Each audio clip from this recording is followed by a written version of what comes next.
بسم الله الرحمن الرحيم الحمد لله رب العالمين والصلاة والسلام على أشرف الخلائق أجمعين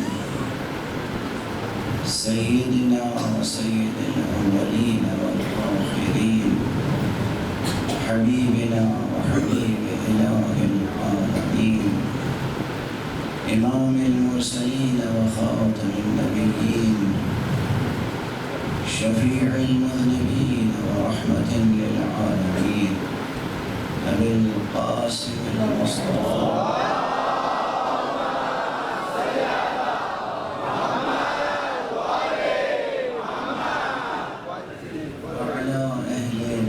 الطيبين الطاهرين الهداة المهديين المعصومين المظلومين واللعنة الدائمة على أعداء الحق والدين أما بعد فقد قال الله تعالى عز اسمه في محكم كتابه ومتقن خطابه بسم الله الرحمن الرحيم إنما المؤمنون الذين آمنوا بالله ورسوله ثم لم يرتابوا وجاهدوا بأموالهم وأنفسهم في سبيل الله أولئك هم الصادقون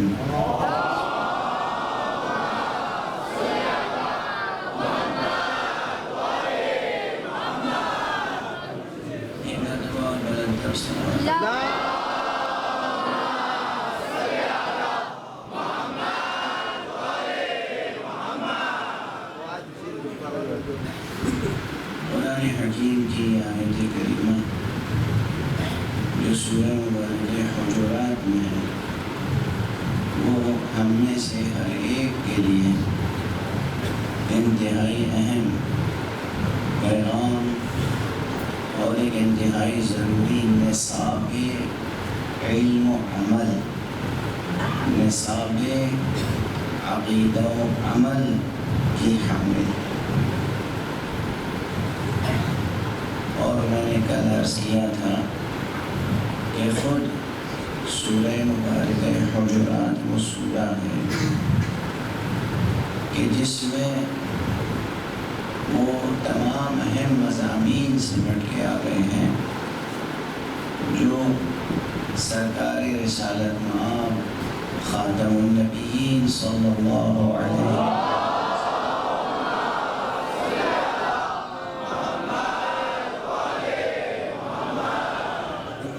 کے ایک مثالی امتی کے لیے، ایک آئیڈیل آپ کے فالوور کے لیے ضروری، وہ تمام آداب، وہ ڈسپلن، وہ کوڈ آف کنڈکٹ وہ اس سورے میں بطور خاص بیان کیا گیا۔ میں نے اور دوسرے مقامات پر بھی اس مرتبہ ایام عزا میں چند مجلسیں اسی آیت پر گزارش کی ہیں اور یہ بات بھی عرض کی ہے کہ سورہ مبارکہ حجرات کی فضیلت میں جو روایتیں نقل ہوئی ہیں ان میں ایک روایت میں یہ بات بتائی گئی ہے کہ اگر کوئی شخص روزانہ سورہ حجرات کی تلاوت کرے تو اسے سرکار رسالت مآب کے زوار میں شمار کیا جاتا ہے، یعنی اسے وہ ثواب ملتا ہے، وہ اجر ملتا ہے اللہ سبحانہ و تعالیٰ کی طرف سے، وہ روحانی انعام ملتا ہے اور وہ مرتبہ اسے دیا جاتا ہے اعزازی طور پر کہ جو حضور کے ایک زائر کا رتبہ ہوتا ہے۔ رسول پاک کی زیارت کا ثواب کتنا ہے؟ رسول اللہ صلی اللہ علیہ وسلم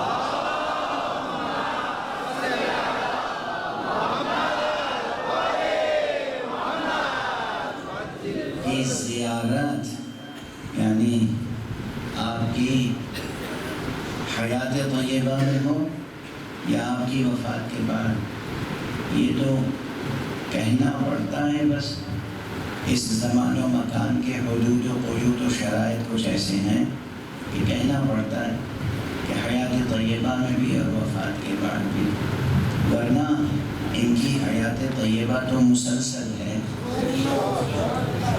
جب وہ جو ان کا نام لے کے مر جائے زندہ رہتا ہے تو پھر ان کی زندگی کا کیا عالم ہوگا؟ یہ صرف خطیبانہ جملہ تھوڑی ہے، اس پر سوچئے قرآن کی روشنی میں سوچئے اور حدیث کی روشنی میں سوچئے، جو احادیث صحیح ہیں، جو صحیح حدیثیں ہیں، ان کی روشنی میں سوچئے کہ جو حضور کا کلمہ گو ہے، آپ کے کلمے پر جان دے دے تو اسے اللہ شہید کا رتبہ دیتا ہے، اور شہید کے لیے خود قرآن میں کہتا ہے کہ انہیں مردہ نہ سمجھو بلکہ یہ زندہ ہیں، اور اگر تم یہ سمجھتے ہو کہ زندوں کے لیے تو رزق ضروری ہے تو ہم بتائے دیتے ہیں کہ یہ ہمارے پاس ہم انہیں رزق بھی دے رہے ہیں، یہ قرآن کا بیان ہے نا۔ تو اگر امتیوں کا یقین اور اعتقاد قرآن مجید پر ہے تو پھر کسی شک اور شبہ کی گنجائش نہیں رہ جاتی کہ جو رسول پاک صلی اللہ علیہ وآلہ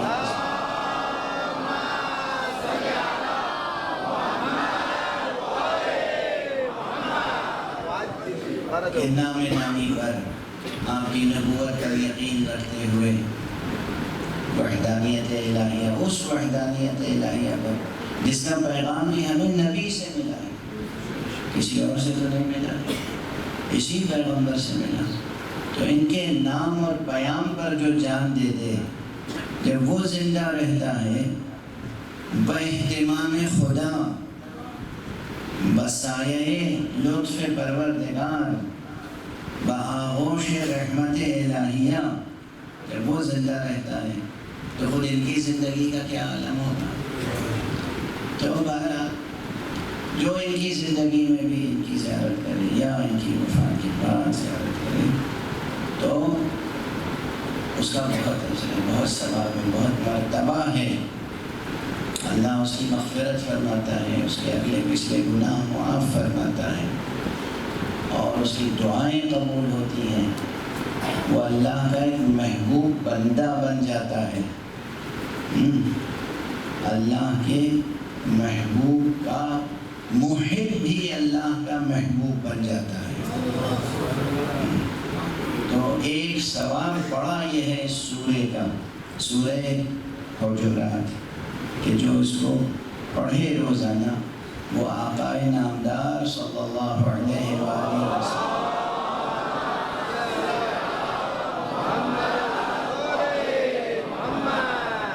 کے زائرین میں شمار ہوتا ہے۔ اب اس سورے میں ثواب کے علاوہ جو تعلیمات ہیں، ظاہر زیارت کا لفظ اسی کے لیے صادق آتا ہے جو صرف انگریزی کے لفظ میں وزٹ نہ کرے،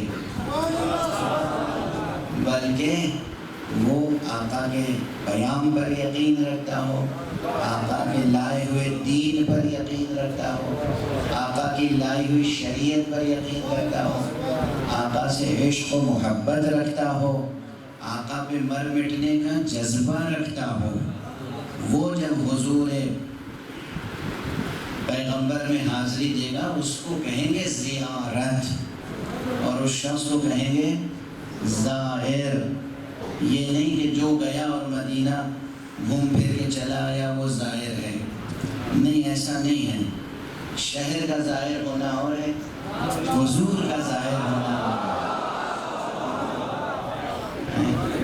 میں ایسے لوگوں کو جانتا ہوں جو ہسٹری کے پروفیسر رہے، ہسٹری کے تاریخ، اور نہ ان کا خدا پہ یقین تھا، نہ دین اور شریعت پر، مگر وہ مدینے گئے، صرف جذبہ کیا تھا؟ دیکھیں تو صحیح کہ عمارت کیسی ہے، دیکھیں تو صحیح مدینہ ہے کیا؟ تو کیا اس کو زائرین مصطفیٰ میں شمار کریں گے؟ نعوذ باللہ، ہرگز نہیں۔ اسے وہ ثواب زیارت نہیں ملے گا۔ یہاں اسکالرس کے درمیان جو بھی اس کو مرتبہ مل جائے کہ صاحب یہ بھی گئے تھے مدینے کی زیارت کر کے آئیں، مدینہ گئے تھے وزٹ کر کے آئیں، he is a good historian, he is best researcher, یہ گئے ہیں مدینہ دیکھ کے آئے ہیں اپنی آنکھوں سے، بس دیٹس آل، ختم ہو گئی بات نہیں۔ لیکن وہ زائر کہ جسے دنیا میں بھی رتبہ اللہ عطا کرے اور آخرت میں بھی اللہ عطا کرے، وہ کہلاتا ہے زائر۔ وہ ثواب آپ کو انشاءاللہ ملے گا اگر آپ یہ سورہ مبارکہ کی تلاوت فرمائیں۔ دیکھیے اللہ دینے والا ہے، اللہ تو بندوں کو عطا کرنے کے بہانے ڈھونڈتا ہے۔ آپ کی نیت صحیح ہو، سالم ہونی چاہیے۔ لیکن جب زبان سے کچھ کہیں تو جو کہیں اس کے مضمون پر پورا یقین رکھتے ہوئے کہیں، جو کہہ رہے ہیں بات آپ اس بات پر پورا یقین ہونا چاہیے۔ مثلاً آپ روز زیارت پڑھتے ہیں، زیارت امام حسین علیہ السلام، اور اس میں ایک جملہ کہتے ہیں یا لیتنی کنت معکم فافوز فوزا عظیما، کاش میں کربلا میں ہوتا تو میں بھی وہ رتبہ پاتا کہ آپ کے قدموں میں شہید ہوتا اور آپ کے ساتھ شہید ہونے والوں میں میرا شمار ہوتا، وہ فوز عظیم کا رتبہ پاتا۔ یہ دل سے کہتے ہیں یا رسماً؟ یعنی واقعاً اگر کربلا میں ہوتے اور ساتھ دیتے تو آج آپ کا نام بھی تو حبیب ابن مظاہر کے ساتھ لیا جاتا یا نہیں لیا جاتا؟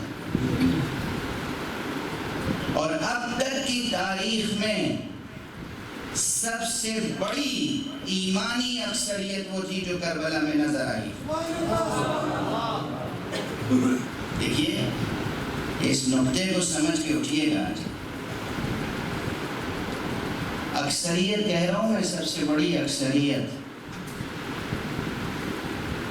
کیونکہ کسی جھنڈے کے نیچے، کسی مینیفیسٹو کے ساتھ، کسی پارٹی کے ساتھ بھیڑ کا اکٹھا ہو جانا، لاکھوں کی بھیڑ کا اکٹھا ہو جانا کوئی بڑی بات نہیں ہے، اس لیے کہ وہاں امیدیں ہوتی ہیں کہ یہ پارٹی کامیاب ہوگی، اقتدار میں آئے گی، ہم سے جو وعدے کیے گئے ہیں وہ وعدے پورے ہوں گے، ہمیں جو حقوق دلانے کے وعدے میں ہیں وہ حقوق ملیں گے، جو فرائض گورنمنٹ نے اپنے ہاتھ میں اپنے ذمے لیے ہیں وہ پورا کرے گی یہ حکومت۔ تو مختلف وعدوں اور امیدوں کے سہارے پر کسی پرچم کے تلے لاکھوں کی بھیڑ اکٹھا ہو جائے، اس کی وہ اہمیت نہیں ہے جو کسی ایسے علم کے نیچے اکٹھا ہونے والوں کی ہے جنہیں معلوم ہے کہ اس دنیا میں کچھ نہیں ملنا ہے، بلکہ جو کچھ ہمارے پاس ہے وہ لوٹ لیا جائے گا، ہمیں قتل ہونا ہے، اس کے بعد بھی ثبات قدم کے ساتھ جمے رہیں تو ان کی تعداد سب سے بڑی اکثریت کہلائے گی۔ اس اعتبار سے آدم سے لے کے آج کی تاریخ تک، آدم علیہ السلام سے لے کے آج کی تاریخ تک سب سے بڑی اکثریت جو ہے وہ 72 افراد کی ہے جو حسین کے ساتھ۔ میں چیلنج کرتا ہوں دنیا کی بڑے سے بڑی جماعت اعلان کر دے کہ دیکھو جو ہمارے ساتھ آئے گا وہ قتل ہوگا، اس کے بعد دیکھیں کتنے لوگ اس کے ساتھ رہ جاتے ہیں۔ یہ اعلان کر دیں کہ جو ہمارے ساتھ آئے گا اس کے گھر والے اسیر کر لیے جائیں گے، پھر ہم دیکھیں کتنے لوگ ساتھ رہے۔ 72 بھی رہ جائیں تو بڑی بات ہے، اور یقین ہے کہ نہیں رہیں گے۔ تو اب تک کی بھائی پیغمبر اکرم صلی اللہ علیہ وآلہ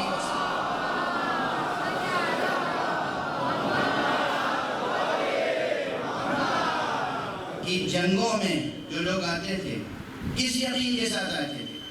فتح حاصل ہوگی، مال غنیمت ہاتھ آئے گا، غلام کو کنیزیں ملیں گی، اسیر ہو کے لوگ آئیں گے. یہ سب ذہن میں رہتا تھا نہیں رہتا تھا؟ بدر میں، احد میں، خیبر میں، خندق میں، حنین میں جتنی جنگیں ہوئیں ان جنگوں میں جو لوگ آتے تھے وہ کس لیے آتے تھے؟ فتح حاصل ہوگی، مال غنیمت حاصل ہوگی.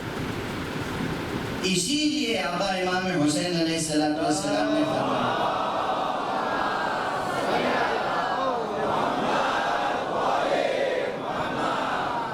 کہ مجھے جو اصحاب ملے وہ ایسے اصحاب ہیں جو میرے نانا کو بھی نہیں ملے، میرے بابا کو بھی نہیں ملے، میرے بھائی حسن مشتبہ کو بھی نہیں ملے. مشہور قول ہے نا تاریخ میں. کس بنیاد میں فرمایا تھا؟ یہی بنیاد تھی کہ پہلے جو بھی جاتے تھے ان کے ذہن میں کہیں نہ کہیں تصور فتح ظاہری اور غنیمت کا تصور ساتھ ہوتا ہے. جو کربلا میں آئے تھے وہ تھے جن کے ذہن میں دور دور تک کہیں غنیمت دنیا کا تصور نہیں تھا. اور چونکہ غنیمت دنیا کا تصور نہیں تھا بلکہ زندگی دنیاوی کا بھی تصور نہیں تھا، اس یقین کے ساتھ آئے تھے کہ مرنے کے لیے جا رہے ہیں. تو پھر یہ ہے وہ 72 کی تعداد یا 72 سے زیادہ جو تعداد ملتی ہے شہداء کی فہرست، اکثریت ہے اب تک کی دنیا کی سب سے بڑی اکثریت. اور اگر اس سے کچھ بڑی اکثریت اور پیدا ہونے والی ہے تو وہ اکثریت ہوگی جو فرزند حسین حضرت حجت ابن الحسن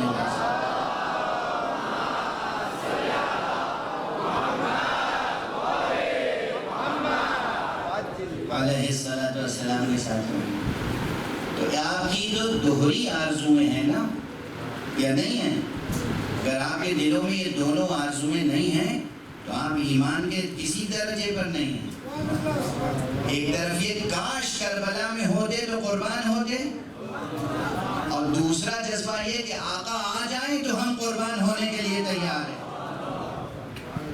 یہ دونوں جذبے برابر سے دل و ضمیر میں قائم رہنے چاہیے. اور جب یہ دونوں جذبے قائم ہیں تو پھر معصومین کا رتبہ تو الگ ہے اور معصوم ذاتوں کا رتبہ تو الگ ہے. لیکن باقی جو ہیں ان میں تو مسابقت کا جذبہ رہے گا، اور یہ وہ جذبہ ہے جسے اماموں نے پروان چڑھایا ہے. ائمہ اطہار علیہ السلام نے یہ جذبہ پروان چڑھایا. یہ ایک تربیتی جذبہ ہے. یہ جو زیارت سکھائی ہے کس نے سکھائی ہے؟ کسی فقیہ نے، کسی مجتہد نے؟ یہ زیارت امام جعفر صادق علیہ السلام.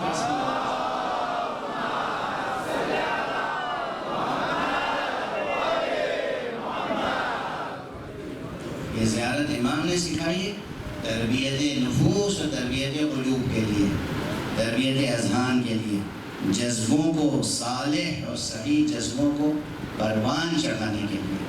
بہرحال جو سمجھدار حضرات ہیں اور سمجھنا چاہتے ہیں کوئی بات، ان کے لیے یہ اشارے کافی ہے اور اس سے زیادہ وضاحت کی ضرورت محسوس نہیں ہوتی کہ لفظوں کو بت نہ بنائیں، فکروں کو بت نہ بنائیں، روح معنی کی طرف جائیں.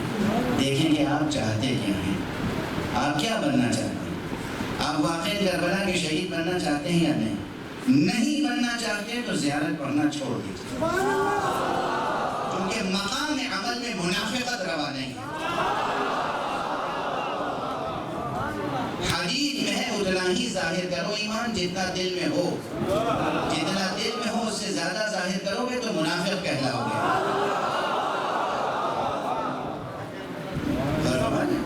تربیت کیجئے نفوس کی، ذہنوں کی، تزکیہ نفس کیجئے، لفظوں کی جنگیں نہ چھیڑیے. نفس کی تربیت کیجئے، ذہن کی تربیت کیجئے، کردار سنواریے. ہم سب خاکی و خاتی ہیں، ہم سب عرضی ہیں، ہمیں کوئی سماوی نہیں ہے. لیکن جب دامن عصمت سے لپٹ جاتا ہے تو جیسے مصطفیٰ کے قدموں کی نالین بھی معراج تک پہنچ جاتی ہے،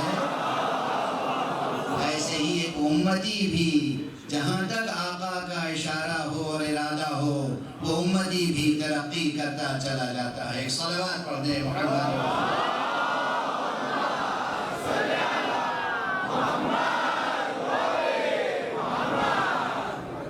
میرا ایجنڈا کوئی سیاسی ایجنڈا نہیں ہے، میں تربیتی ایجنڈا ہے، تربیت، تعلیم، تربیت، تزکیہ نفوس۔ میں اپنے نفس کی بھی تربیت کروں اور ساتھ ساتھ جو میرے ساتھ ہیں وہ اپنے نفس کی تربیت کروں۔ کیا بننا ہے؟ مصطفیٰ کا اچھا امتی۔ کیا بننا ہے؟ ائمہ کا ایک اچھا چاہنے والا ہے بادشاہ۔ کیا بننا ہے؟ اگر آج کربلا برپا ہو جائے تو ہمیں بھی حر بننا ہے۔ کیا بننا ہے؟ اگر آج آقا امام حسین آ جائیں اور مجھے کوئی خط دے کہ لو لے جاؤ فلاں کو پہنچا دو تو ہمیں بھی مسلم بننا ہے۔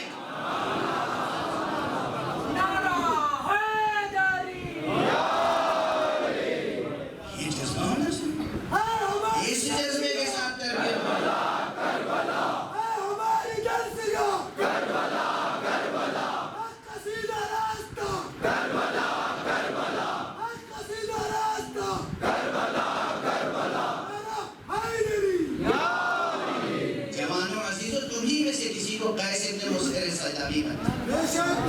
تمہیں میں سے کسی کو زہیر بننا ہے، تمہیں میں سے کسی کو حر بننا ہے۔ جب یہ جذبہ نہیں ہوگا تو پروان کیسے چڑھیں گے؟ حر کا خاندان کوئی اہل عصمت کا خاندان تھا، معصوم تھے سب۔ حر کی مادر گرامی معصومہ تھی۔ حر کس کے نظام میں ملازم تھے؟ نظام اموی۔ مگر اتنی سی معرفت تھی بس اس معرفت پر جلا بخشی، معصوم کی چشم کرم ہو گئی۔ ہاں اگر معصوم کی چشم کرم نہ ہو تو کوئی کچھ نہیں بن سکتا۔ پھر آپ ریاضتیں کرتے رہیے، تلاوتیں کرتے رہیے، زیارتیں کرتے رہیے، فقیہ بن جائیے یا مجتہد، کچھ نہیں ہوتا۔ معصوم کی چشم کرم ہو تو سب کچھ ہو سکتا۔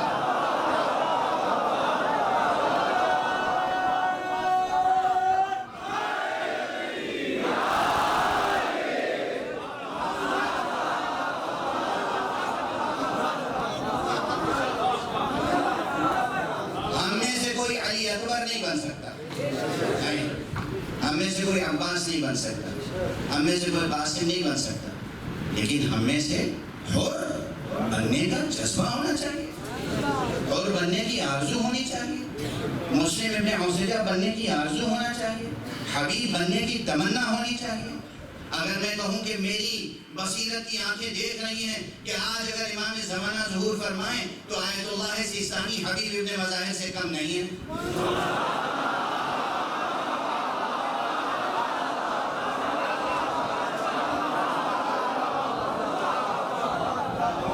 آپ اپنے مراجع کو، علماء کو کیا سمجھتے ہیں؟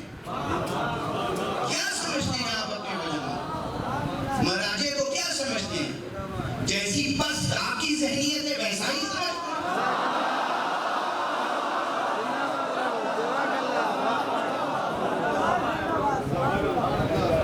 دیکھا ہے کبھی قریب سے نزدیک سے ان کے مقامات، ان کے مراتب، ان کے تقویٰ کی شان، ان کے خوف الہی کا اہتمام؟ یہ مراجع ہیں۔ آیت اللہ العظمیٰ خوئی، آیت اللہ العظمیٰ خمینی، آیت اللہ العظمیٰ سیستانی، آیت اللہ العظمیٰ سبزواری، آیت اللہ العظمیٰ بہجت، جتنے علماء ہیں آپ انہیں کیا سمجھتے ہیں؟ کیا سمجھتے ہیں؟ ہاں ان میں سے کوئی علی اکبر نہیں ہو سکتا، اس میں سے کوئی عباس نہیں ہو سکتا، لیکن جو باقی شہداء ہیں یہ شہداء کون تھے؟ کوئی حبشی غلام تھا، کوئی کسی کا غلام تھا، کوئی کسی خاندان سے تھا، کوئی اسدی تھا، بنو اسد سے تھا، یہ سب چشم معصوم میں منتخب ہو گئے۔ تو آپ بتائیے آپ منتخب ہونا چاہتے ہیں یا نہیں؟ اگر نہیں ہونا چاہتے زیارت پڑھنا چھوڑ دیجیے گا۔ زیارت سکھائی کس نے؟ کسی مجتہد نے، کسی فقیہ نے زیارت تو سکھائی ہے حضرت امام جعفر صادق علیہ السلام۔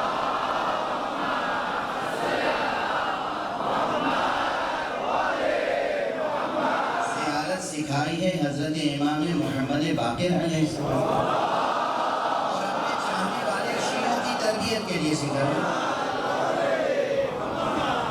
آقا حسین کا واقعہ تو ہو گیا، باقی ائمہ تو خاموش رہے۔ حسین آخر آنے والا ہے، وارث حسین آنے والا ہے، اس کے جانثاروں کی تربیت کیسے ہوگی؟ کیسے ہوگی تربیت؟ اخلاقی تربیت، علمی تربیت، اعتقادی تربیت، عرفانی تربیت کیسے ہوگی؟ کس طرح ہوگی؟ کیا جذبہ ہونا چاہیے؟ کیا حوصلہ ہونا چاہیے؟ کیا ارادہ ہونا چاہیے؟ کیا نیت ہونی چاہیے؟ اتنا سا سوال ہے۔ کوئی کچھ بھی ہو کسی قبیلے کو، آج امام زمانہ علیہ السلام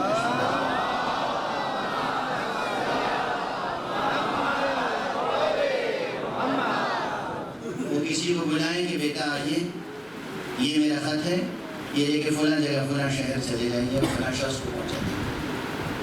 آپ میں یہ حوصلہ ہونا چاہیے نا کہ یہ خط لے کے اور جائیں، جو بھی گزرے گزرے، شہید کر دیے جائیں، شہید کر دیے جائیں، ٹکڑے ٹکڑے کر دیے جائیں، ٹکڑے ٹکڑے کر دیے جائیں، قصر العمارہ کی چھت سے گرا دیا جائے، گرا دیا جائے۔ یہ جذبہ ہونا چاہیے یا نہیں؟ اور اگر نہیں ہے یہ جذبہ تو یا لیتنی کنت معکم فافوز فوزا عظیما، کاش میں آپ کے ساتھ ہوتا تو میں اس درجے عظمیٰ پہ پہنچتا۔ اس کے معنی کیا؟ کیا معنی ہے اس کی؟ کیا معنی ہے اس کی؟ تربیت کی فکر کریں، تفرقے کی نہیں۔ تربیت کی فکر کریں، تزکیے کی فکر کریں، تفرقے کی نہیں۔ سوچیں کہ روح سخن کیا ہے، سمجھیں کہ بات کیا کہی جا رہی ہے۔ آپ جب آقا امام زمانہ علیہ السلام کو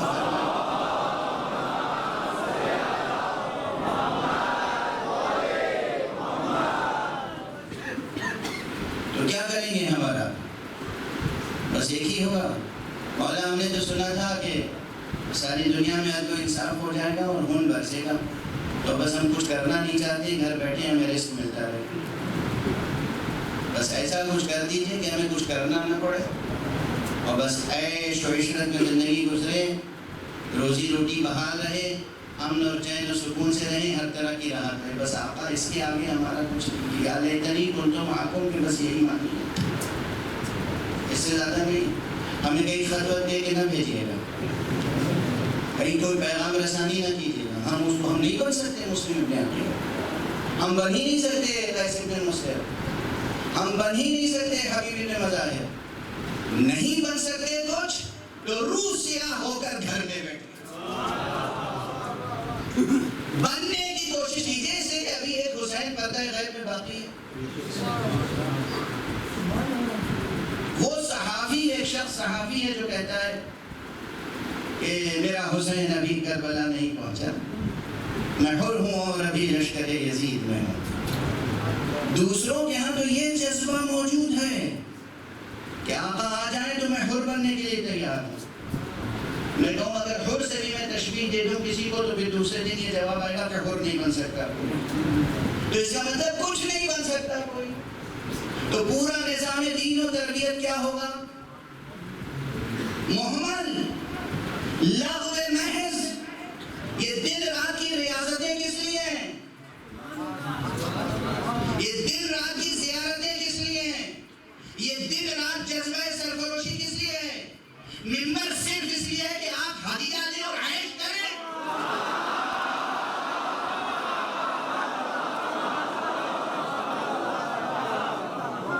یا ممبر اس لیے ہے کہ اپنی تربیت بھی کریں اور عوام کی تربیت بھی کریں؟ جوانوں میں حوصلہ بڑھائیں، گناہ نہ کرو، اطاعت شعار بنو، نہ جانے کب نگاہ معصوم تمہارا انتخاب کر لے۔ صلوات پڑھیں محمد و آل محمد۔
مایوس ہو جائے. ایسا وہ نظام فکر اور وہ نظام تعلیم و تربیت بنائیے کہ فطرت آپ سے مایوس نہ ہو, مشیت آپ سے اور آپ کی نسلوں سے مایوس نہ ہو. امید, چشم امید مشیت آپ پر لگی رہے کہ یہ وہ ہیں مومنین, یہ وہ ہیں سادات, یہ وہ ہیں غیر سادات, یہ وہ ہیں مومنین, یہ وہ ہیں کلمہ گو, یہ وہ ہیں امتی, کہ اگر ہماری آخری حجت ظہور کرے گا تو ان میں سے جان فروشی کرنے والے ہوں گے, ان میں سے اپنے ہتھیلی پہ سر لے کے چلنے والے ہوں گے. معصوم نہیں تھے نا صاحب. آپ کے علم کلام میں کیا ہے, 14 معصوم کے بعد اب فہرست کیا بہت بڑی ہو گئی. شہداء کا رتبہ اپنی جگہ ہے, مگر کیا شہادت کی تحریک بھی ختم ہو گئی؟ کیا آقا امام زمانہ علیہ السلام کے رکاب میں کوئی جنگ نہیں کرے؟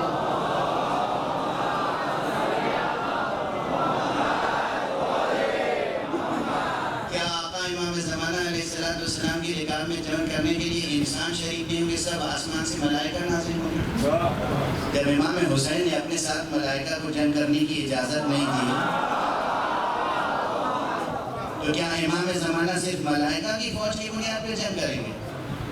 یہی ہوں گے, یہی کہیں سیستانی ہوں گے, کہیں خامنئی ہوں گے, کہیں قاسم سلیمانی ہوں گے, یہی ہوں گے, کہیں حسن نصر اللہ ہوں گے, یہی ہوں گے, یہی ہوں گے, یہ دنیا کے مختلف علاقوں سے لوگ جمع ہوں گے. بس معصوم کی چشم گرم جس پہ پڑتا ہے, آپ بحث میں نہ پڑیں, امید کریں, وہ ریاضت کریں, وہ اخلاقی جرأت, وہ کردار کی دولت بیدار پیدا کریں کہ آپ کے اوپر بھی چشم معصوم پڑ سکے.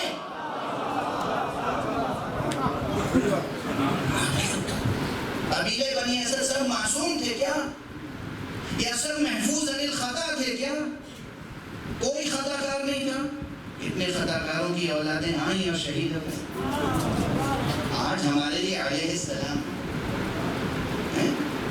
عقیدت میں افراط و تفریط نظام تربیت الہی میں خلل بھی ڈال دیتی. معصوم خدا کی قسم کوئی ماں نہیں ہے جو اب روئے زمین پر کسی علی اکبر کو جنم دے سکے. لیکن باقی جو شہداء کربلا تھے, سلام ہے ہمارا ان پر, ان کے نام پہ بھی ہم قربان ہو جائیں تو فضیلت ہے. مگر معصوم ہی نے سکھایا ہے, یہ آیت اللہ خامنئی کی بنائی ہوئی دعا نہیں ہے, یہ آیت اللہ سیستانی کی گڑھی ہوئی دعا نہیں ہے, یہ امام جعفر صادق علیہ السلام یہ امام باقر علیہ السلام نے سکھایا ہے. کہو یا لیتنی کنت معکم فافوز فوزا عظیما. یا کچھ کیے بغیر صرف اعزازی رتبہ لینا چاہتے ہیں ہمیشہ, آنریریم, آنریری عہدہ, بغیر کچھ کیے ہوئے اعزاز میں مل جائے سب کچھ. ایسا نہیں ہوتا. جذبہ سلامت ہو, فکر صحیح ہو, طبیعت سلیم ہو, فطرت سلیمہ ہو, عقل سلیم ہو, جذبہ محکم مستحکم ہو, حتی الامکان کوشش ہو کہ ہم سے گناہ نہ ہو. گناہ ہو جاتا ہے فوراً توبہ کیجئے, استغفار کیجئے, امید رکھیے کہ پروردگار کے ہاتھ در توبہ کھلا ہوا ہے. پروردگار نے نظام شفاعت رکھا ہے, اور ہم پروردگار اپنی تمام خطاؤں کے ساتھ یہ چاہتے ہیں کہ ہمارا شمار امام زمانہ کے سپاہیوں میں ہو. اس جذبے کو آپ امت سے چھیننا کیوں چاہتے ہیں؟ کیوں سلب کرنا چاہتے ہیں؟ کون سا نظام فکر ہے؟ کون سا نظام تربیت ہے؟ معصوم نے جو نظام تربیت بنایا ہے اس سے بڑھ کے آپ کا نظام تربیت ہے. چشم بددور. تو پھر آپ کو سورہ حجرات کو پڑھنا پڑے گا. سورہ حجرات کہتا ہے کہ یا ایھا الذین آمنوا لا تقدموا بین یدی اللہ ورسولہ واتقوا اللہ ان اللہ سمیع علیم. اے ایمان لانے والو، اللہ اور رسول سے بھی آگے بڑھ کے نہ چلنے کی کوشش کرو. اللہ سے ڈرو، اللہ سمیع ہے، علیم. یہ اللہ سے آگے بڑھنے کے کیا معنی ہے؟ اللہ نے ایک اسٹینڈرڈ بنایا، ہم نے اللہ سے بھی اونچا اسٹینڈرڈ بنا لیا. ماشاءاللہ. رسول نے ایک اسٹینڈرڈ بنایا، ہم نے رسول سے بڑھ کے ایک اسٹینڈرڈ بنا لیا. امام باقر نے، امام صادق نے ایک اسٹینڈرڈ بنایا، ہم نے ان سے بڑھ کے ایک اسٹینڈرڈ بنا لیا. سبحان اللہ. یہی تو ہے، یہ بھی ہے نا مصداق اس مفہوم کا کہ دیکھو اللہ سے آگے نہ بڑھو، رسول اللہ سے آگے نہ بڑھو. اللہ نے جسے بنایا ہے امام و حجت، اس سے آگے بڑھنے کی کوشش نہ کرو. یہ ظاہری طور پر بھی ہے اور قیامت تک کے لیے حکم ہے. قیامت تک کے لیے حکم ہے، مطیع فرمان مولا رہو. مولا کہیں کہ تم نہ جاؤ، گھر میں بیٹھو، گھر میں بیٹھو، یہ عبادت ہے. اس وقت تمہارا گھر میں بیٹھنا بھی جہاد ہے. مولا کہیں گھر میں نہ بیٹھو، جاؤ، چلے جاؤ. یہ نہ سوچو کہ پھر پیاسے مریں گے یا بھوکے مریں گے، منزل پہ پہنچیں گے یا نہیں پہنچیں گے. کہاں ہے؟ جاؤ تو جاؤ. جہاں بھی موت آ گئی وہی تمہاری منزل ہے. صلوات پڑھتے ہیں محمد.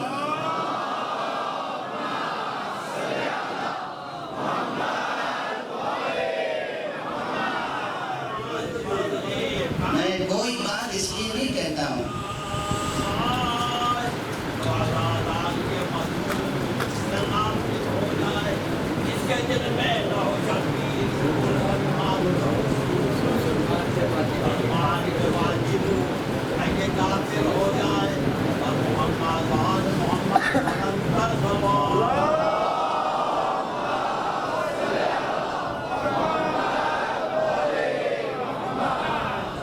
سب حضرات مل کر ہم طور پر ایک اور شایان شان صلوات.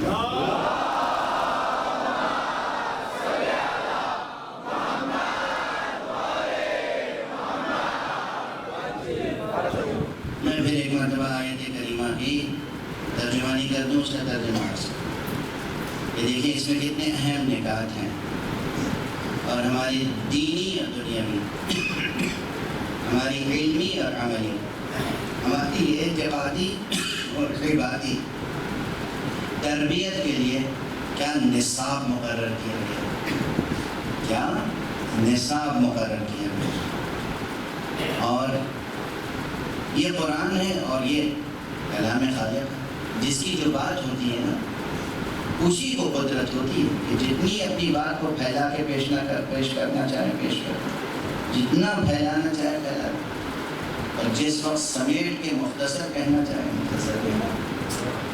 تو آپ دیکھیں گے قرآن مجید میں یہ اعجاز بیانی موجود ہے.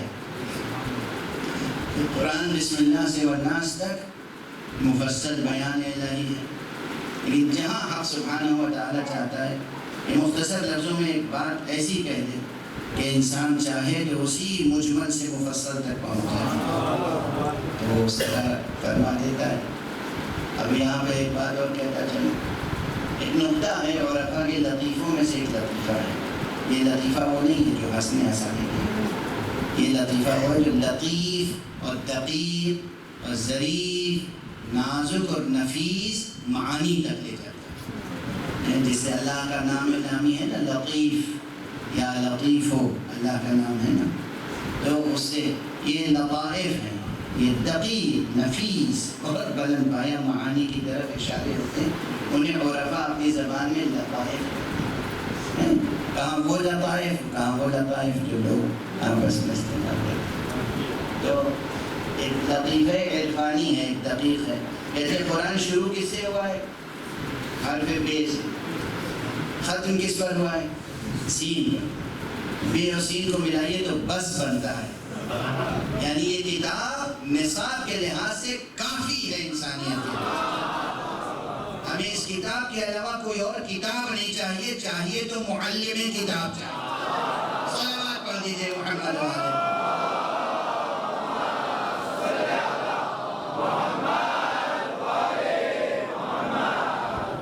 ایک اور صلوات پڑھ دیجیے محمد.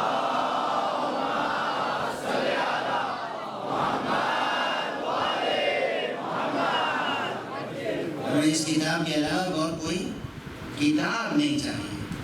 لیکن معلم کتاب وہ تو ہمیشہ ضروری ہے. معلم کتاب ہمیشہ ضروری ہے. یہ نہیں کہ ایک نصاب کی کتاب ہے، سلیبس میں کوئی بک ہے اور وہ لکھی گئی وہ بک اور سلیبس میں انٹروڈیوس کی گئی اور ایک نسل آئی اس نے وہ کتاب پڑھا دی. اب بعد والی نسلیں کہیں کہ وہی کافی ہے. نہیں، کتاب وہی باقی رہے گی اور ہر نسل کے لیے معلم نیا آتا رہے گا. تو یہی تصور ہے جو ہمارے یہاں امامت اور ولایت میں ہے کہ مصطفیٰ صلی اللہ علیہ وسلم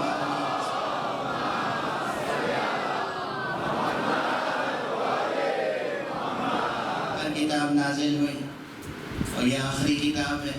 اب اس کتاب کے ساتھ ہمیں کسی اور کتاب و صحیفے کی ضرورت نہیں ہے. یہ جامع ہے، مہیمن ہے. یہ کتاب آدم تا مسیح اور آدم تا خاتم تمام انبیاء کے صحیفوں پر اور کتابوں پر یہ مہیمن ہے، حاوی ہے. اس ان مطالب پر، ان مضامین پر، ان ہدایتوں پر، ان تعلیمات پر جو اللہ سبحانہ و تعالیٰ کی طرف سے نوع بشر کی ہدایت کے لیے، بلکہ ثقلین کی ہدایت کے لیے، جن و انس کی ہدایت کے لیے جو باتیں ہیں وہ سب کافی ہے قرآن مجید. لیکن یہ نازل ہوا قلب مصطفیٰ پر اور سرکار رسالت مآب صلی اللہ علیہ وسلم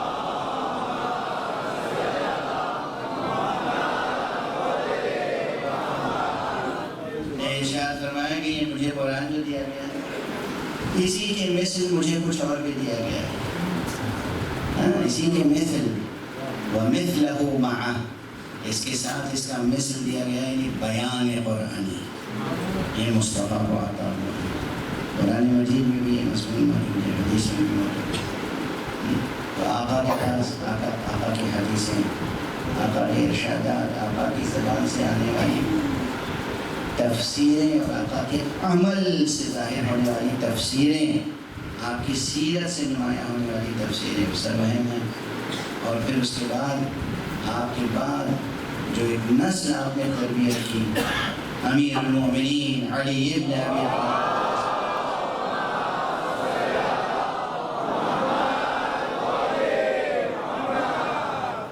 ہم اور حضرات کے بارے میں ایک کلیہ نہیں رکھتے کہ سب اچھے ہیں یا سب برے ہیں. نہیں، برابر نہیں ہیں. ان میں بھی کوئی سلمان تھا، کوئی ابو ذر تھا، کوئی مقداد تھا، کوئی عمار تھا، کوئی حذیفہ تھا، کوئی جابر بن عبداللہ انصاری تھے، بلال مؤذن رسول. بلال ہم میں سے کون ہے جو بلال کا جیسا عشق مصطفیٰ رکھتا ہو؟ یہ بلال تھے جنہوں نے کہا کہ ہم مصطفیٰ کے بعد کسی اور کے لیے اذان بھی نہیں کہیں گے.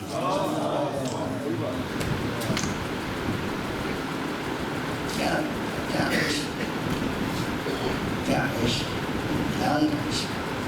کون ہے جو بلال کے برابر آ کے کھڑا ہو جائے؟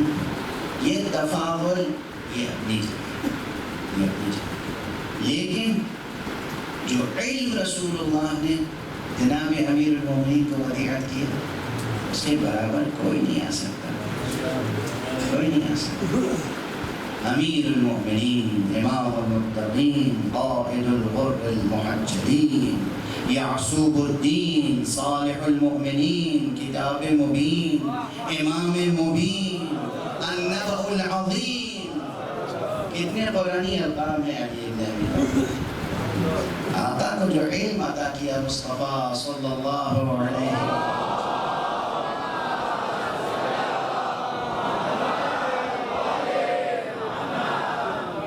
اس کا کون انکار کر سکتا ہے؟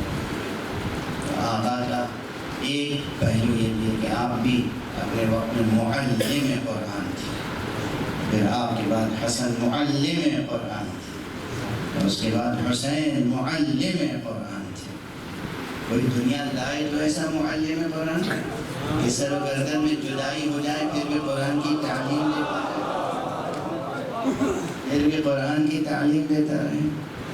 اس کے بعد سید سجاد معلم قرآن، امام باقر اپنے عہد میں معلم قرآن، امام صادق علیہ السلام معلم قرآن، یہ تمام ائمہ معلم قرآن تھے، مفسر قرآن تھے، اور ایک معلم قرآن، ایک ترجمہ قرآن، ایک ترجمان قرآن وہ ہے کہ جو پردہ غیب میں موجود ہے اور ہم سب اس کے منتظر ہیں۔ عجل اللہ تعالی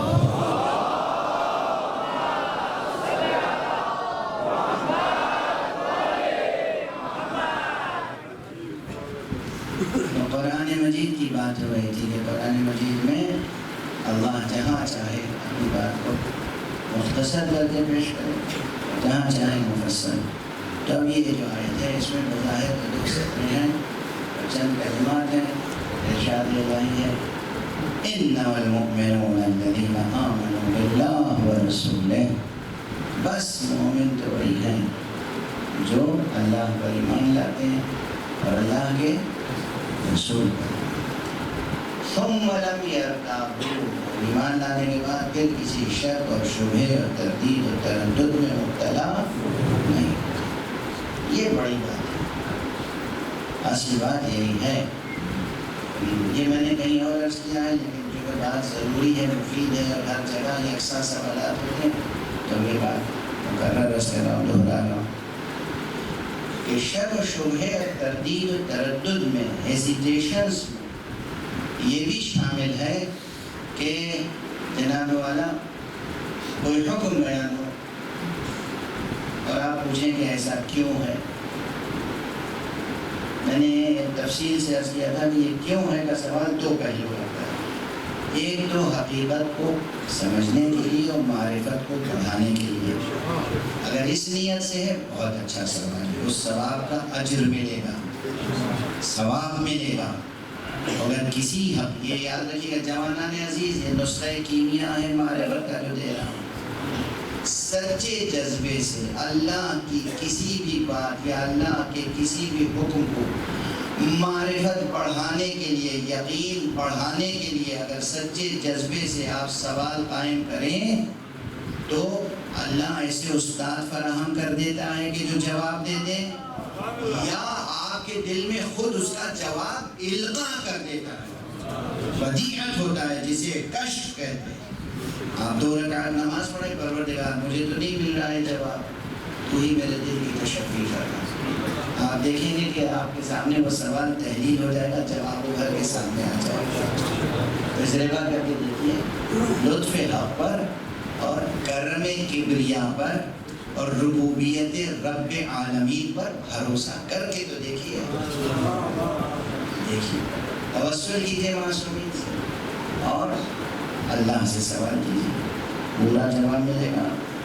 تو ایک تو یہ رخ کہ آپ کو اپنی معرفت میں اضافہ کرنا ہے، بالکل سوال قائم کیجیے، جواب۔ ایک یہ کہ نہیں، معرفت میں اضافہ کرنا نہیں ہے، عمل کا جذبہ سست ہے، عمل کرنا نہیں چاہتے تو پوچھتے ہیں کیوں؟ یہ خلاف شان ایمان ہے، یہ سوال مومن کو زیب نہیں دیتا۔ عمل سے چھٹکارا پانے کے لیے کسی حکم الہی کے بارے میں آپ نے پوچھا کیوں؟ مثلا صبح کی نماز 2 رکعت کیوں اور ظہر کی 4 رکعت کیوں؟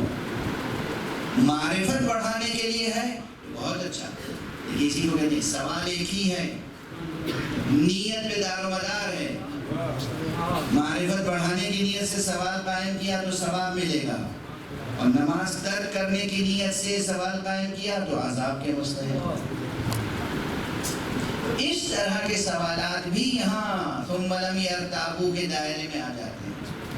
کوئی بھی حکم شرعی ہو اگر قرآن سے ثابت ہے اور سیرت مصطفیٰ اور قول مصطفیٰ اور قول معصومین سے ثابت ہے تو بس ثابت ہے، فوراً اس پہ عمل کرنے کا جذبہ ہونا چاہیے۔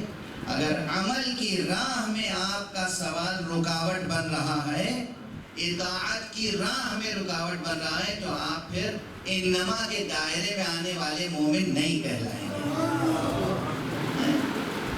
پھر آپ ان میں سے نہیں ہوں گے جن کے لیے قرآن سند دے رہا ہے کہ اولئک ھم الصادقون، وہی وہ ہیں جو سچے مومن ہیں۔ یہ آیت دیکھیے کون سی سند دے رہی ہے، کیا عظیم و شان سند مل رہی ہے آپ کو؟ وہی وہ ہیں جو سچے ہیں، وہی وہ ہیں جو سچے ہیں۔ اچھا یہ کیا آیت خاص معصومین کے لیے ہے؟ یہ کسی اور وقت میں عرض کروں گا معصومین کے کلام سے، اور خود آقا امام زین العابدین علیہ السلام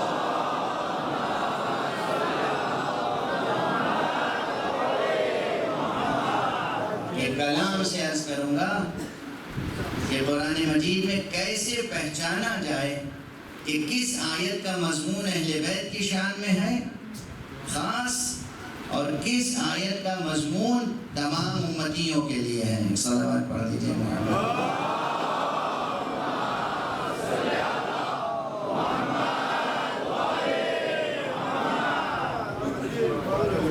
میں کیا عرض کروں گا، جس تمام ہونے والی ہے، مگر یہ کہ یہ تبصرہ کیے بغیر نہیں ہوگا کہ مائک کا مسئلہ انٹرنیشنل ایشو ہے کہ ہر جگہ مائک سیٹنگ میں جب ممبر پہ آتا ہے جا کے تو اس کی بات سیٹ کرنے میں چند منٹ لگتے ہیں، مائک نیچے ہوا جا رہا ہے، اوپر چلا جا رہا ہے، آگے بڑھا جا رہا ہے، پیچھے چلا جا رہا ہے، آواز ڈسٹرب ہو رہی ہے۔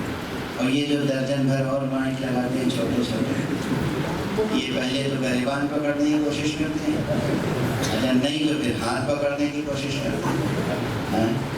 کچھ ایسا بھی سائنس اور ٹیکنالوجی کا استعمال تو کیجیے، ایسا کیجیے کہ آپ کا پیغام بے خلل دوسروں تک پہنچتا ہے۔ صلوات پڑھ دیجیے۔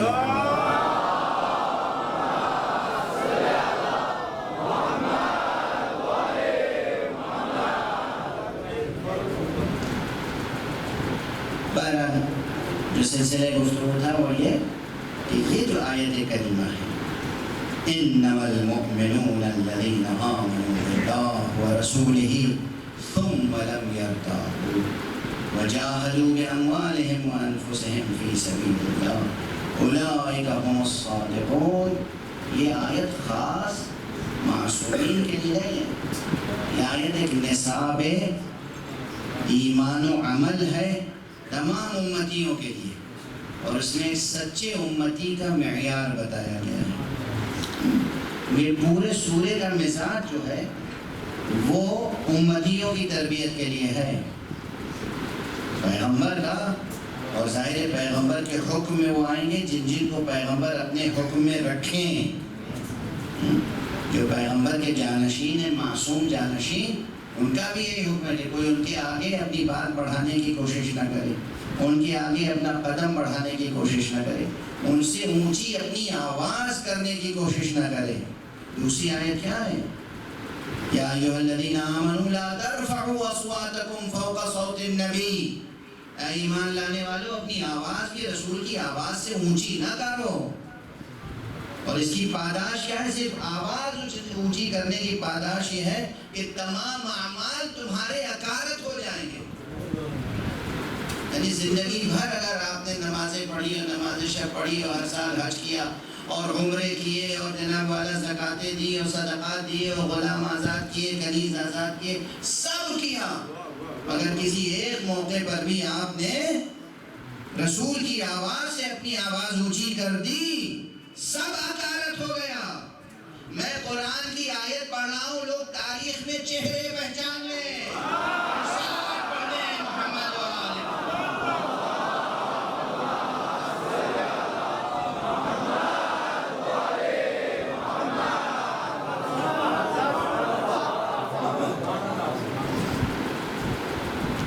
کوئی گنجائش نہیں ہے کہ وہ آواز اونچی کرے۔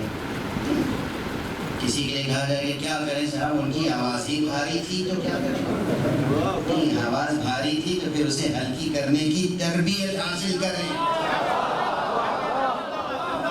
سیکھیں کہ حضور پیغمبر میں ادب گفتگو کیا ہے، سیکھیں۔ یہ قرآن ہے۔ اب پوری امت کا اجماع ایک طرف ہو جائے تو کوئی مجرم چھوٹ نہیں سکتا، چونکہ قرآن ہے۔ حضور کے مقابلے میں کوئی جسارت، حضور کے مقابلے میں کوئی جرأت، حضور کے مقابلے میں اجتہاد۔ حضور کہیں مجھے کچھ دے دو،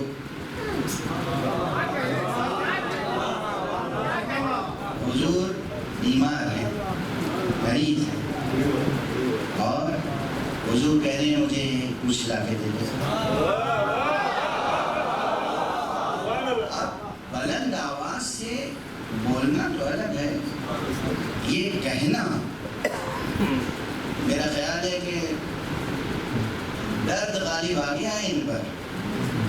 میں بہت سنبھل کے کہہ رہا ہوں، جو حدیث کی کتابوں میں، روایتی کتابوں میں لفظیں ہیں نا، وہ دہراتے ہوئے بہت تکلیف ہوتی ہے کہ کس طریقے سے یہ بات کہنے والے نے کہی تھی۔ خدا کی قسم قیامت تک ملت اسلامیہ کے گریہ کرنے کے لیے کافی ہے کہ رسول اللہ کے مقابلے میں کسی نے آ کے کہہ دیا کہ نہیں، انہیں کے اوپر درد کا غلبہ ہے، یا نعوذ باللہ ہذیان بک رہے ہیں۔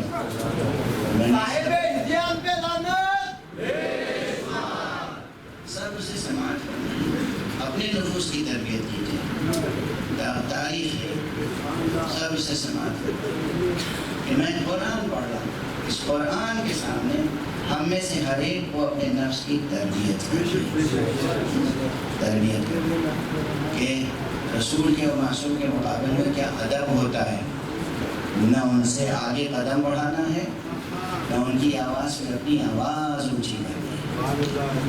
یا ایھا الذین آمنوا لا ترفعوا اصواتکم فوق صوت النبی،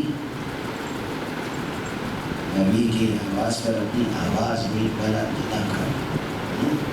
یہ آداب ہے۔ یہ تمام سلسلہ آیات جو ہے یہ امتیوں کے لیے، اور اس کے ضمن میں یہ ہے کہ انما المؤمنون الذین آمنوا باللہ ورسولہ ثم لم یرتابوا، بس اور بس اور بس اور بس اور بس اور بس۔ منحصر ہے یہ حقیقت، صاحب ایمان سچا مومن تو بس وہی ہے جو اللہ پر ایمان لائے، اللہ کے رسول پر ایمان لائے، اور پھر کسی شک و شبہ میں مبتلا نہ ہو۔ اچھا یہ گزشتہ نسلوں کے لیے تھوڑی تھی، ہمارے اور آپ کے لیے۔ اگر کوئی حقیقت ثابت ہے مصطفیٰ صلی اللہ علیہ وسلم،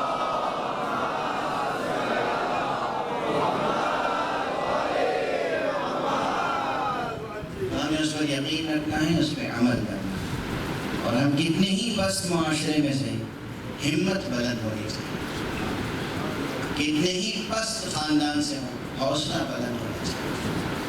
ہم غیر معصوم ہیں، خاکی ہیں، خاطی ہیں، گنہگار ہیں، مگر رحمت حق سے مایوس نہیں ہونا چاہیے، چشم کرم معصوم کے امیدوار رہنا چاہیے۔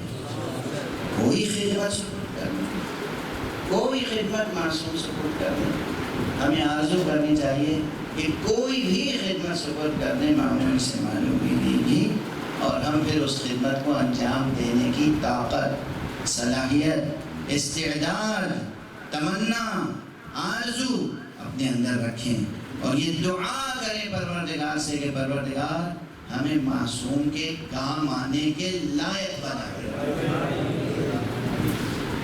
اگر آپ کسی فرزند رسول کے بھی کام آئے تو گویا رسول کے کام، ذہن روشن رکھیے، ذہن روشن رکھیے، اور جب کچھ نہ ہو سکے تو پھر اس حسرت و اندوہ میں گریہ کرنا چاہیے۔ پروردگار ہمارے آنسوؤں کو دیکھ، یہ کس قدر اخلاص قلب سے یہ آنسو بہہ رہے ہیں، یہ اس جذبے کی علامت ہے، یہ پہچان ہے کہ اگر ہم کربلا میں ہوتے تو آقا پہ قربان ہو جاتا، اگر ہم شام میں ہوتے تو اسیران اہل حرم کے کام آتے،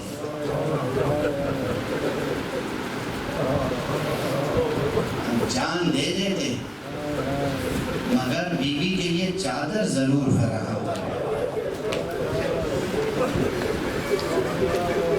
ہم جان دے دیتے مگر یزید لعین کے ہاتھوں سے وہ چھڑی چھین لیتے، اس چھڑی سے آقا کی چہیتی بیٹی کے سامنے آقا کے دندان مبارک سے بے ادبی کر رہا ہے۔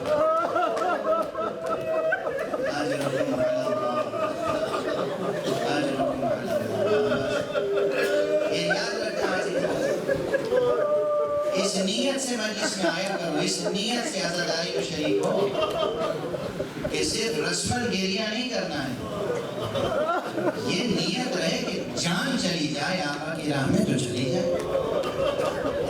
یہ تربیت کا معیار ہونا چاہیے۔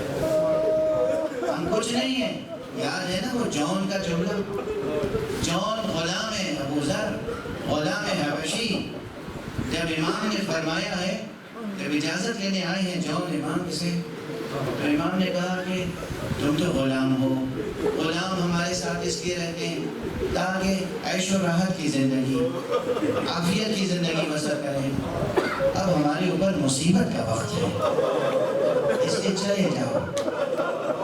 جون نے کیا کہا آقا آپ کا ارشاد صحیح ہے، مگر یہ کیا ہمارا ضمیر قبول کرے گا؟ اچھے وقت میں تو آپ کے ساتھ رہے، اور جب وقت سخت آ جائے تو آپ کو چھوڑ کے چلے جائیں،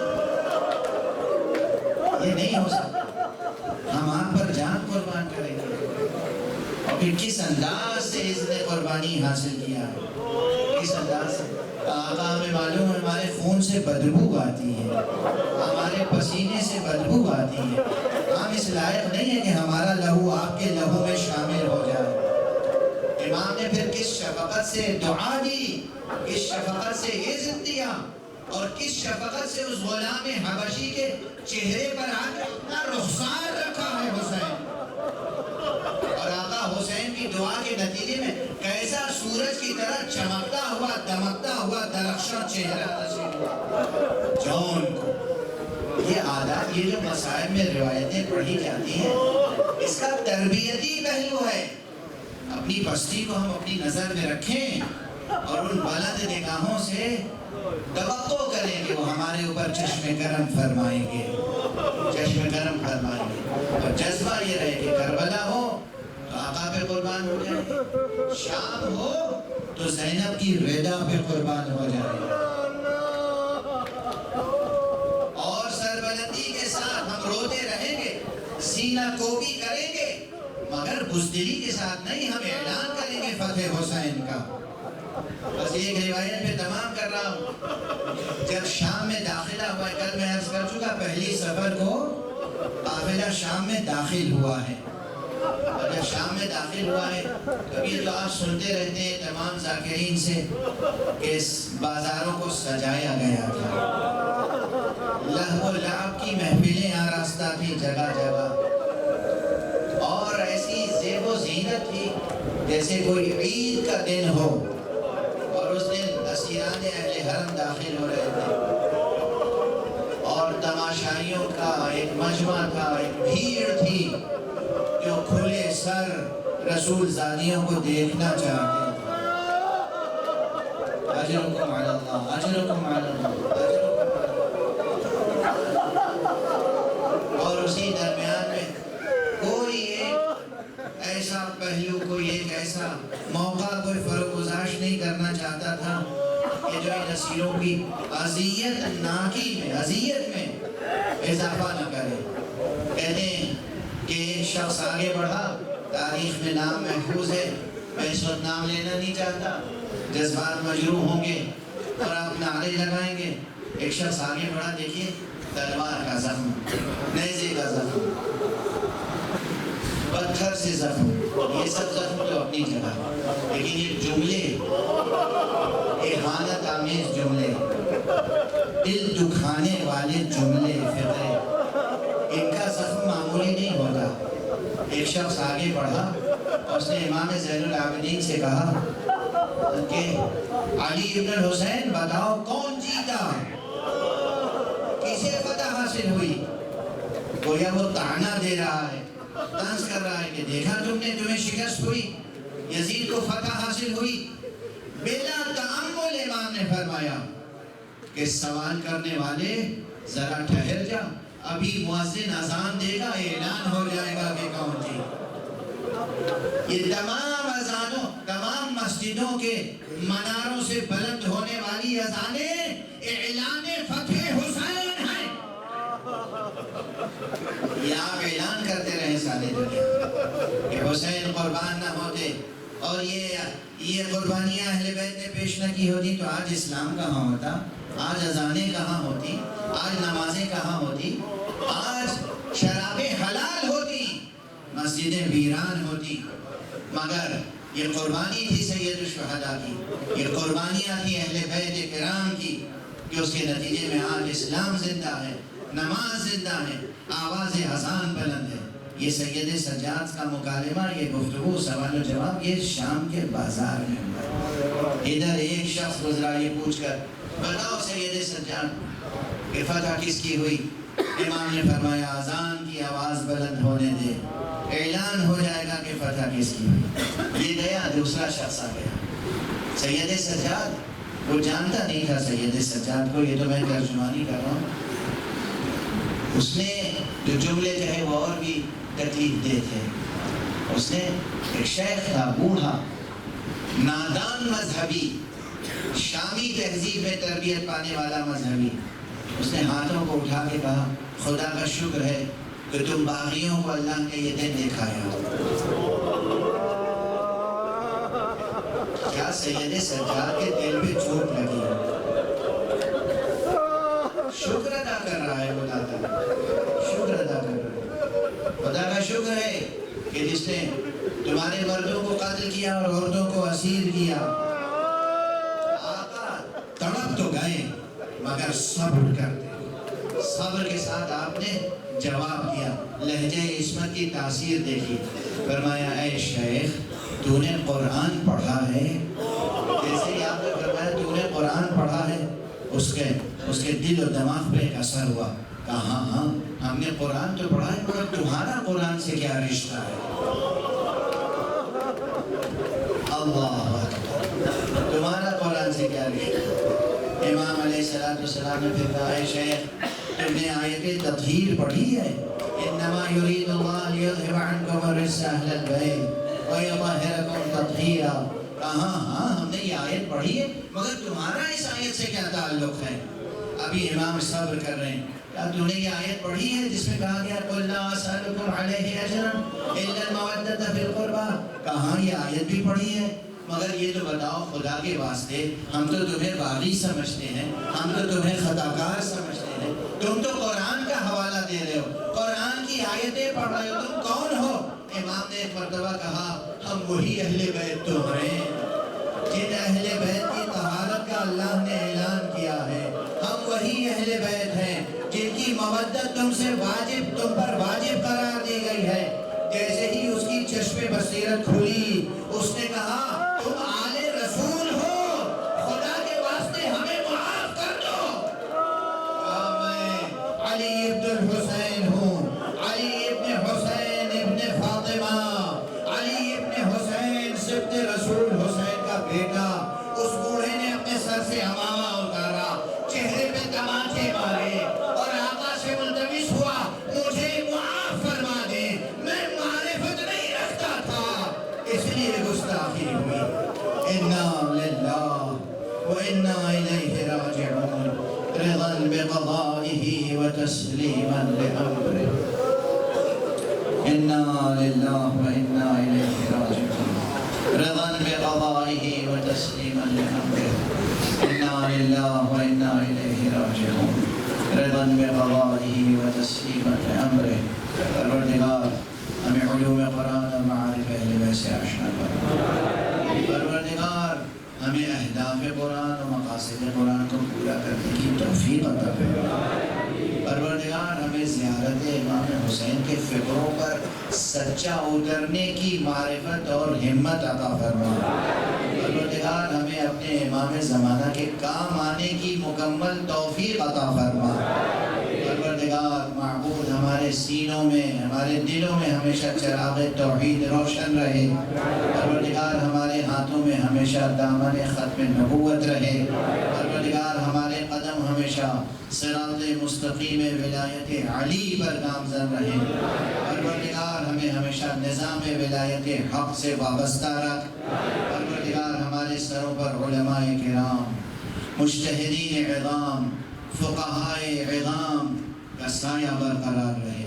پروردگار مرجعیات رشیدہ کو اپنی حفظ و امان میں رکھ، پروردگار مقام معظم رہبری کو اپنی حفظ و امان میں رکھ۔ پروردگار نظام اسلامی کو پروان چڑھا، اسے شر دشمنان سے محفوظ رکھ۔ پروردگار ملت اسلامیہ کو تہذیب آل محمد کے سانچے میں ڈھال دے۔